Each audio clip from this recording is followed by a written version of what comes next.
Oh, hey there. I'm just enjoying the view, thinking about how great it's going to be to have a fully rebuilt Nissan GT-R back on the road someday. For now, though, things are not the greatest. A few months ago, this 2014 Nissan GT-R was in a terrible accident. Thankfully, the previous owner walked away, but the car was totaled and dragged to a salvage yard on a flatbed. We won it for just north of $40,000, but quickly discovered serious frame rail damage, hence the fully disassembled front end. And we've still a long way to go. To be completely honest, everything in here is in really good shape. I really like the carbon accents. I'm not even sure if this is real. I think it might be a wrap, but I'm keeping it because it's very tasteful. The only eyesore in here is the blown driver airbag. No other airbag in this interior went off, which is definitely a lifesaver, but I've actually already got the replacement airbag in, and I kind of want to jump the gun because it's the only piece of the interior that really does need addressing. Believe it or not, this was the first part I ordered after winning the bid on Copart, the driver's side wheel airbag, and it was because it was fairly obvious it needed to be replaced from this photo here. I am hoping this is the correct airbag. Reputable seller, but you just never know sometimes with eBay. I believe it is a new one. Yeah. What do you think there, Tommy? That's pretty. Looks pretty good. Looks like this is a T25, and one of the two screws holding the old airbag in is actually missing, which is great. Yeah, you're right, Tommy. It is That's a security bit. Security Torx. It looks like a normal Torx 6-pointed star, but then you've got this like little cylinder in the middle that sticks up and prevents you from sliding a normal Torx bit all the way in. And this now should just slide right out. And for reassembly, pretty much the same thing backwards. We're gonna slide that in, and then black clip goes down. Same thing for yellow. And we can gently set this back in. I'm not worried about the airbag going off prematurely right now because obviously there's no power to the car, but I gotta say, it does look really nice to have a functional steering wheel again without a blown airbag. Stripping this GT-R as far as we have was a feat in and of itself. The fact that we managed to do this in a garage without proper tooling, without a 2-post lift, Tommy just killed it with me. And I will admit, we're a bit in over our heads, but with enough patience, I know we can get through it. Now, one bit of good news, I'm excited to show you guys the conversation that I had with the previous owner. We actually made contact with him. A friend of his told him that he saw one of our first videos on this series on YouTube and said, hey, that looks like your car. He showed your crash from the Instagram video that you uploaded.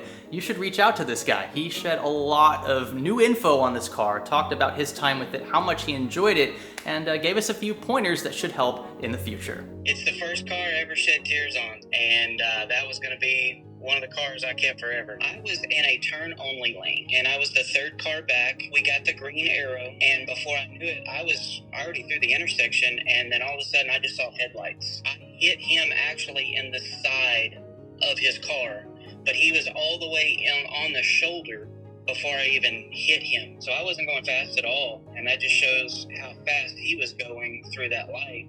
And I was hoping it wasn't worse than it was, but I mean, the car was still running. I'm surprised, curtain airbags and all that stuff didn't go off. Yeah. But I quickly turned the car off after I kind of got my bearings and knew what happened. Matt was extremely gracious and forthcoming about his time with the car. It was a huge help. He told us about all of his modifications, the times he'd taken it to car shows and let kids sit in the front seat, and even the events leading up to the crash, which is how we ended up with it in the first place. Just tried to say, please don't total this. But as you can see, they did, and for good reason, I guess, now that you kind of got it torn down. The front frame rails, actually on both sides, were bent. The driver's side, obviously where you were hit, was pretty mangled. That's completely trashed. And then the other side was kind of kinked the opposite way. From what I can see, looks like it was a pretty high-speed crash. Obviously not on your part coming out of the turning lane, but from the other guy. It's a good thing you're okay, right? I'm assuming no long-term issues. Absolutely, just some bruises across, my chest from the seat belt, but other than that, man, it's just my pride. It's such a great car, and an iconic car, and those things they don't need to go. If we can fix them, definitely fix them, and I'm glad it's going to be. Throughout this discussion, I could tell how much he loved this car, and only getting to enjoy it for around 6 months before a serious collision is the last thing he obviously wanted, so I told him that we'd happily welcome him if he ever found himself in Florida longing to be reunited with the car. I want to do right by this GT-R, now not just for myself, but for the previous owner as well. The car deserves to be on the road again, and Matt shared the same sentiment. He even offered to send us the second key, the original books, the carbon underbody panels, and other bits and pieces, things that would ultimately save us a ton of money in the end. What a stand-up guy. Thanks again, Matt. Really appreciate the time, and I'll be texting you along the way. I'll send you photos, send you updates so that you can be as up to speed as we are on this one, and hopefully we'll have good news for you in the next month or two. That's great, man. I appreciate it. Text me anytime. If any of the stuff that you want, text me and we'll throw it in a box and get it to you. Huge thanks again to Matt for even being willing to take the call, let alone allowing us to include the call in this video for all of you to see. So you have additional context now. We know what this car has been through, the sort of accident that it was in. Now we just need to dive deeper into the engine section. Since it's removed, a lot of the access is going to be easier. We might as well take advantage of that. Well, why not kick things off with a bit of cleaning then? The engine bay of an R35 GT-R is so clean in my opinion, and I'd like to turn back the years and wear a bit now that we've full access to the block, turbos, heads, and subframe. Now, some of this heavier grime won't come up without power tools and harsher chemicals, but a simple manual scrub with brake clean and a towel can still go a long way.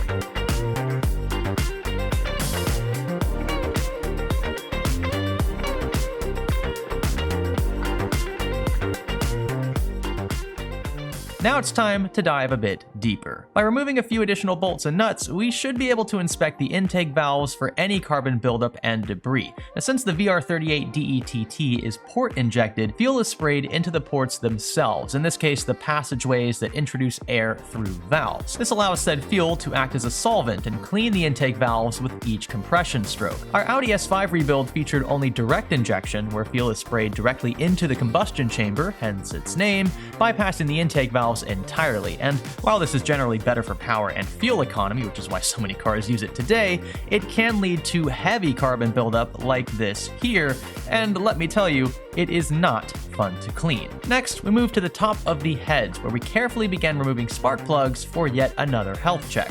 We've got our magnetic socket. This is a deep socket, of course, important for spark plugs. We're gonna gently slide this down until it catches.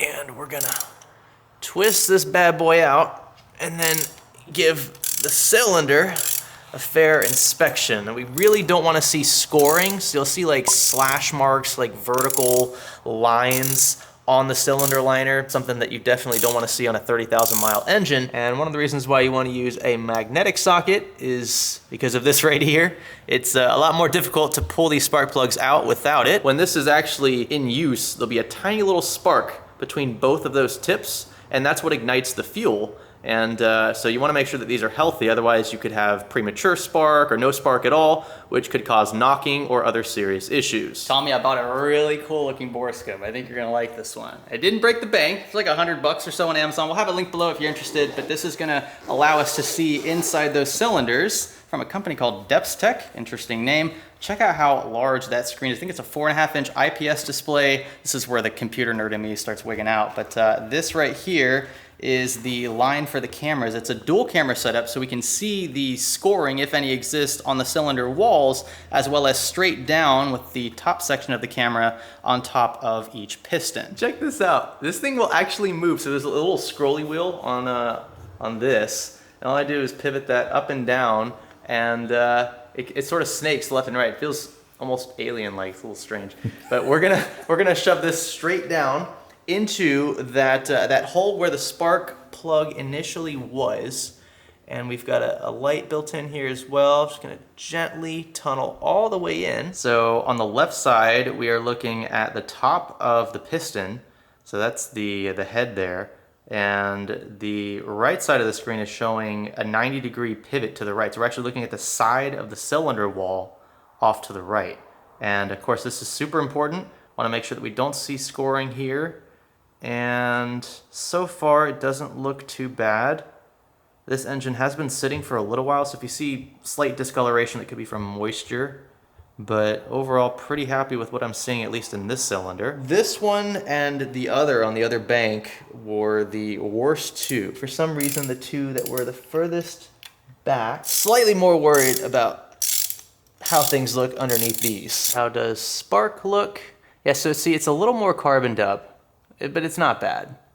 I'm being picky at this point, but that looks like it would have been firing on all cylinders, no pun intended. Sorry, man, if you're hoping for a rebuild, it doesn't look like that. I was looking for an excuse to spend another 15 grand on a long block and probably another 10 on heads. That's a real shame. Well, we still have 2 more chances. Oh no. I have a good feeling about this. Like you said, this, I mean, looks really healthy all around. That spark looks honestly fine. We could reuse this one and get away with it no problem. But since we've already ordered a replacement 6 just to be safe, we're already in here. It's easy to do. It's like 120 bucks. Why not? Oh, it looks like, yeah, so this cylinder is at top dead center, pretty darn close to it, so we don't have a lot of wiggle room there. If you look on the right side, you can see that spacing. So that's between the head or the valves and the top of the piston on the left side. And still looks pretty clean. We could turn the engine over to check, but I mean, all the other cylinders have looked fine. No reason to suspect this one isn't. Check that out. You can actually read it says JFA. That's the head side. It's really cool. This camera is awesome. This is probably one of the best investments I've ever made. So that is best case scenario. I know a lot of you were concerned about the state of the engine given the mods and the way that this car seemed to sort of be haphazardly put together. Again, I think that is just the result of the insurance claim and the owner trying to salvage a lot of his components, salvage no pun intended there either, before it was sent to Copart. So I don't think that the state that the car was in when it arrived here in the garage is indicative of how it was necessarily treated when it was actually owned and driven. And so far the engine seems great. So I mean, that's a huge relief. That's potentially tens of thousands of dollars that we just saved by checking ourselves. By the way, if you guys want to check out this borescope, we're gonna have it linked in the description along with some of our other Amazon affiliate stuff. We get a small kickback there if you want to help us out. I do recommend one of these if you're doing any sort of engine work, heck, even like AC work and stuff, anywhere that you can't really get with your fingers or with a bigger camera. This is perfect. It comes with 2 cameras and a swiveling head as well for ultimate maneuverability. Can I borrow that for my sink garbage disposal? I want to see what's in there. No, buy your own. This is mine. Right, the moment of truth. Jack himself is here. He has graced our garage with his presence. Jack, if you want to step, I feel like he's walking on a stage. This is Jack from Jack Builds It. Everyone knows Jack. You guys have seen Jack already on the channel, but it is super awesome of you to show up and dude. Yeah, just I guess give us a not bad an assessment. Not bad. That's the wrong end. I like the placement of the car. It's sideways in the garage, so you get full access to everything. Dude, it's filthy. The rear section of this is just so pretty and cool looking. Like, it's just a very aggressive, like, kind of like in your face look, and it's just really cool. So let's get to the business end. Yeah. So it's not great. So this is not great. Yeah. Got a very important tool here, which you guys have seen me use if you watch the channel.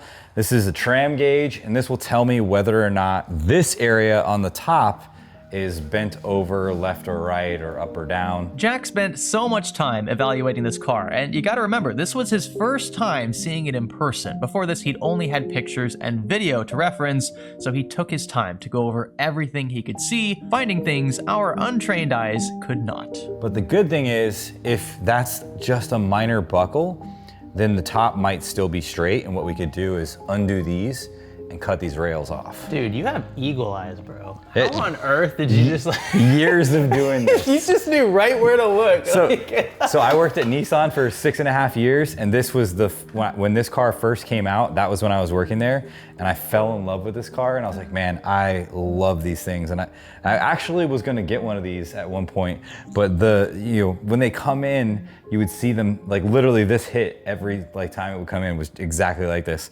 And you start to kind of understand, like, okay, this is gonna be here, this is gonna be here. If you see this damage here, look right here, there's gonna be a mark there. The good thing is, this thing going that way, as long as these are in the same place, dude, you're gonna be okay. It's not gonna be that bad. Okay. Just, the only thing you'll have to replace is these all the way back to here, in this section here. So it slides in right there? It slides right in. Oh. So the good thing is you could buy a clip that you get the front and like basically cut, like they can cut them, you know, kind of awkward, and you can get that clip and put that in there. I prefer getting the whole thing just in case this is damaged, because once you start getting into this, these are cast aluminum, and if you find like a crack in it, this has to be replaced, which is a pain in the butt, but it's all bolt on. Yeah. So yeah, I noticed everything that. here that's bolted in place, if you look down on the sides, all of that stuff is bolted in. So it's got glue and bolts. And same on, like, yeah, you can see these here, right? So there's what, seam sealer, and then there's all the bolts that hold. What is this piece called? The upper The strut tower. strut tower. Yeah. So that's where the strut bolts in. So yeah, obviously you don't want that compromised, right? I gotta say though, I'm super impressed. This is off subject. I'm super impressed, dude. Like, this is not easy. Like, this is not easy. Oh, let me tell you, it's definitely not easy when one of your quick jacks fails on you in the middle. Oh my gosh. We had to do this with 2 floor jacks, and we had to. Tommy and I were just synchronizing it, like the whole way down. We lifted the car up and then made sure that was fully unbolted and just kind of jimmied it out. It was a little sketchy. It's impressive though. I'm not gonna lie. Like, dude, you did it in a garage. How many times have you pulled engines? 0 times. It's one time now. Yeah, one time now. Yeah, one time now. But you pulled the engine. I mean, you disconnected everything. The transmission is in the back, so Yeah, that made it easier. you didn't have to pull that. But dude, this is so cool. Like, you guys did a great job. All right, let's measure this thing and find out whether or not the top half of this is good. Because I feel like we're in a good place right now. I don't see anything that looks like overly like concerning. What I can do now is I can take this guy and bring it out to one of these major points. Like, we could go, let's go here first. And then we'll go off of the top of the bolt. We want to go centered on the rear part of this bolt here. So open this up right about there. So we know that we're at about that distance. I'm gonna lock this guy in place. I'm gonna lift it up so that I got this thing moving around a little bit. I'll go right back to that hole again. Is that the same hole? Oh. Which one did I go to? I think I went to that one. Greg, one job. Yeah, I'm already screwing up. No, you're good. But look, see? So we're still perfectly centered onto that bolt. So it's still, if I lift it up and then bring it back down, it still drops right into the center of that bolt. So now I'm gonna do the exact same thing over here. I'm gonna set this guy in place. And Greg, you're gonna drop that on top of the bolt. On top of the bolt. Gotcha. Yeah. Oh, yeah, it's like right dead The center. back bolt, dead center? Yeah. So that's good news. That means that the top half is still decently square. We're gonna make a few more measurements. I wanna make some measurements from this part of the strut tower and this part of here, the upper rail right here. But I think those will probably be good too. So loosen this up, bring it one more out, and boom, look at that. Perfect, dead center. Oh man, music to So my ears. that's good news. That's really good news, because if this got hit and it pushed these over, not only is that a rail replacement, that's a upper cast tower replacement, and then straighten out these front pieces here. But overall, that's really good news, and you guys are really lucky because it's less cutting and less drilling. And less I'm not money. drilling, but like, you know. Less money too. Hey, it's gonna save us some, because I'm sure these aren't cheap either. I'm gonna hold center. You make sure yours is pulled center. Yeah, I'm in. Yep. Tighten that first one. This one here? Oh, this one? Yeah. Okay. Okay. Now we're gonna do the exact opposite. Dude. It's really close. It's not perfectly. It's a hair off. So this rail right here was right here, just below 21, probably like right in the middle, like right around there. I just measured the other one and it was like right there. So that's within tolerance. You literally have that much movement there, right? That's not terrible. At that spot, that's not bad, especially with this one being as bad as it is. Once that's removed, we'll be able to get that little bit of movement out of this pretty easily. So dude, you are in luck.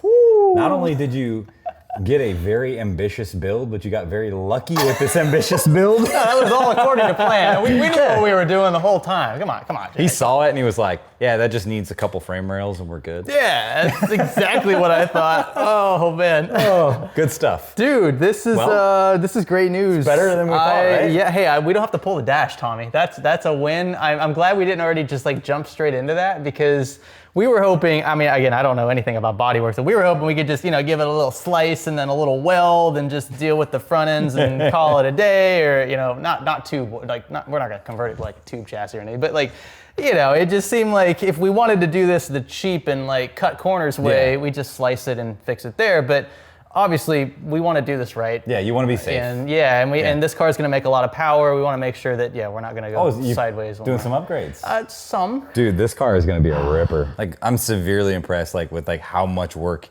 you've accomplished in such a short period of time. This is pretty awesome. We're super passionate, man. I mean, like it's just, there's so much motivation, These cars are so fun to work on. So thank you again. Won't hold you up anymore. It's been awesome. Thank you for the great news. Of course. I would have been thankful either way, but there's nothing better than when Jack delivers good news. So yeah, dude, I'm stoked that it's this good.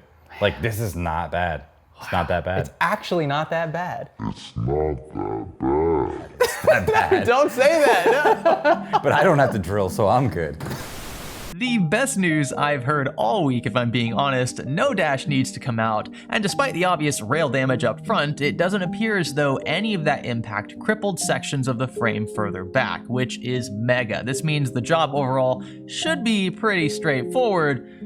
Well, at least it would be if I knew how to weld. I was feeling pretty good though, so over the weekend I got to cleaning and touching up a few bits here and there that would have needed attention at some point. These stickers would need to come off eventually, and the glass everywhere was completely caked, so I took the opportunity to inspect each panel to ensure there weren't any cracks or chips.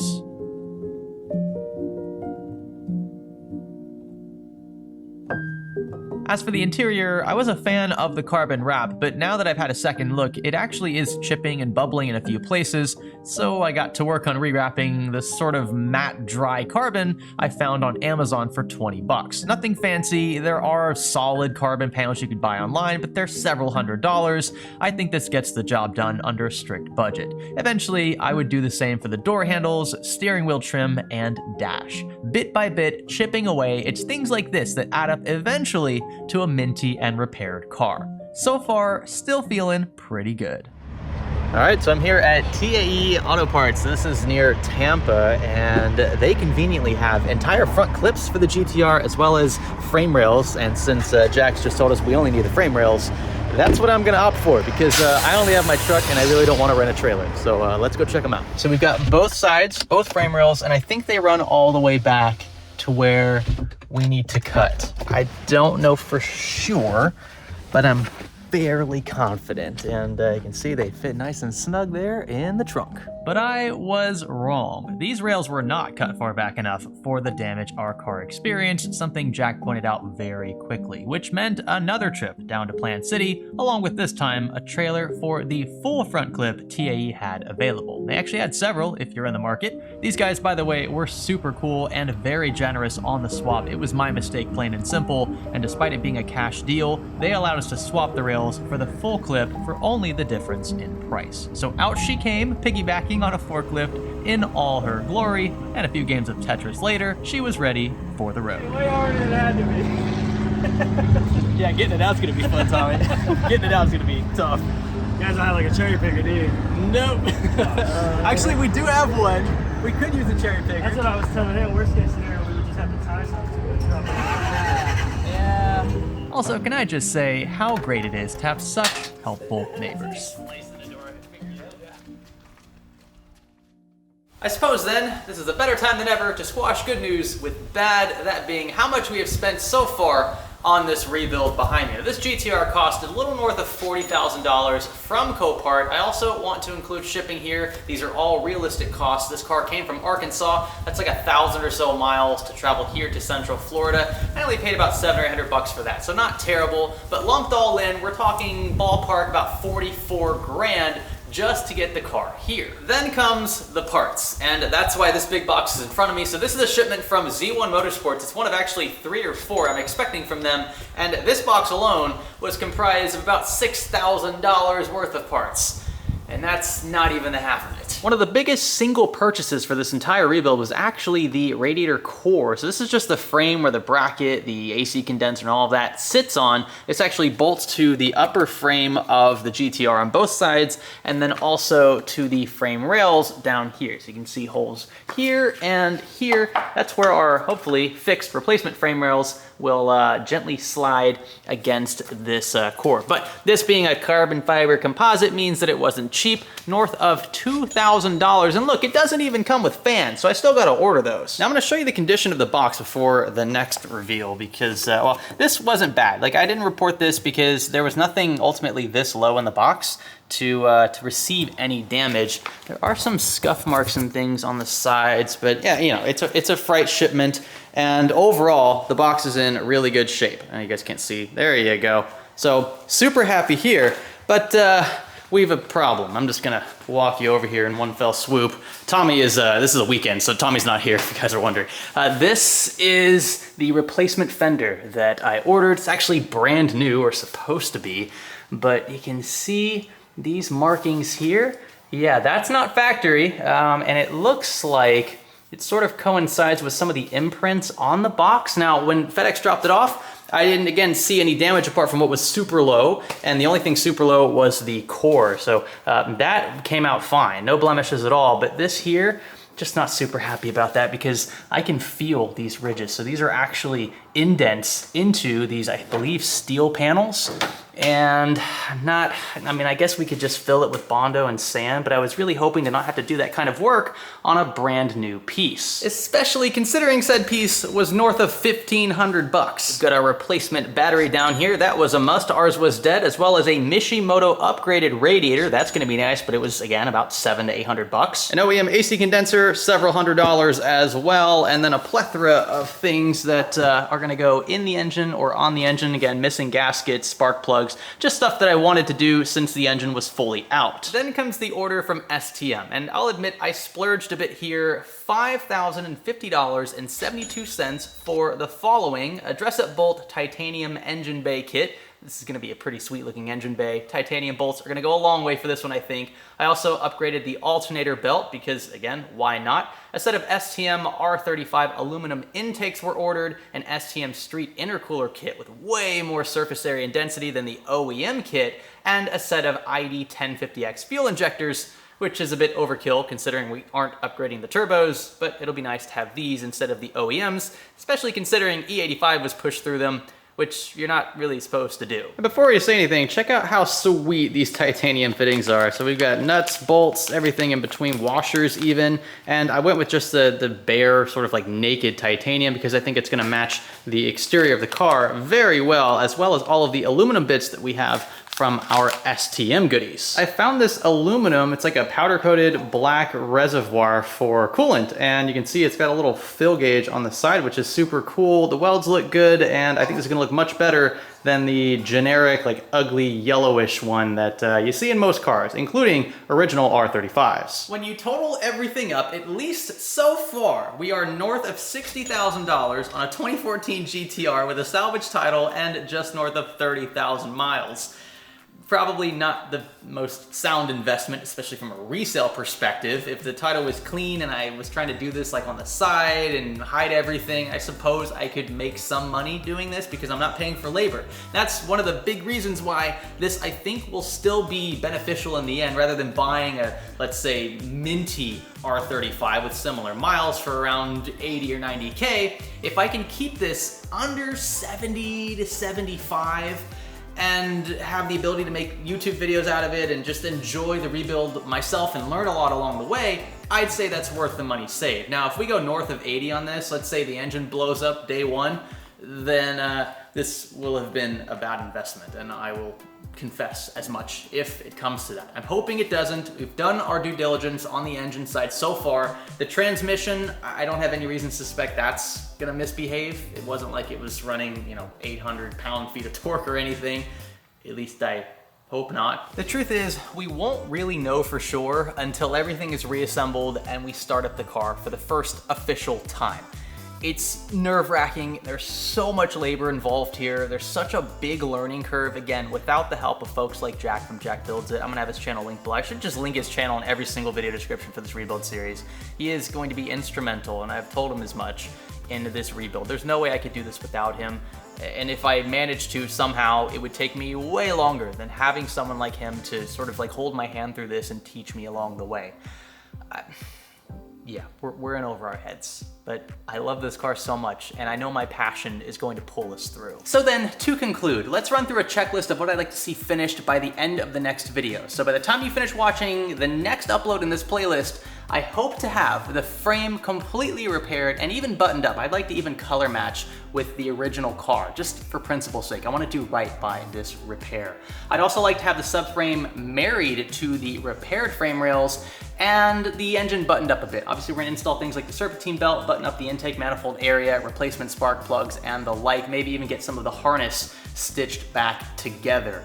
I'd also like to finish touching up at least, the interior, which I am still in the process of working on, and be ready to move on to bolt-ons. That's essentially all we'll have left, and then paint to finish things off.